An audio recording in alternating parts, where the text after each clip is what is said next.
yang saya hormati. Menjelang Pilpres, Legislatif, dan Pilkada serentak di tahun 2024, Polda Sumatera Selatan menggandeng generasi milenial untuk mensosialisasikan bahaya pengguna media sosial, salah satunya strategi untuk menangkal peredaran informasi palsu atau hoax. Informasi palsu atau hoax sangat berbahaya jika beredar di masyarakat dan sangat rentan terjerat Undang-Undang ITE. Seperti politik terkadang diisukan dengan akidah agama, sehingga bisa membuat masyarakat resah, bahkan bisa memecah belah bangsa. Direktur Intelkam Polda Sumatera Selatan Kombes Pol Ratno Kuncoro berharap generasi milenial bisa membantu pihak kepolisian untuk memerangi konten yang negatif bentuknya provokasi.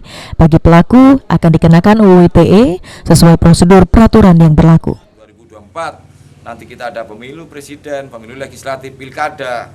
Ya, itu tolong bantu kita, bantu aparat untuk menekan berita hoax, dan memang Kapolri sudah memberikan arahan bahwa tidak semua kasus hoax akan diproses secara hukum Undang-Undang ITE, ya, tapi akan dipilah-pilah mana yang memang harus dilanjutkan karena dampaknya yang meresahkan masyarakat, mana yang bisa diselesaikan dengan cara baik-baik. Mereka yang melanggar hukum, yang dirugikan, dia bersedia memaafkan kepada mereka yang menyebarkan hoax tersebut. Selain itu, Kepolisian Polda Sumatera Selatan akan terus berupaya memerangi hoax, akan melakukan patroli menggunakan Cyber Drone 9 yang dimiliki Kominfo di Jakarta dan Mabes Polri yang bisa melacak pelaku kejahatan penyebar hoax.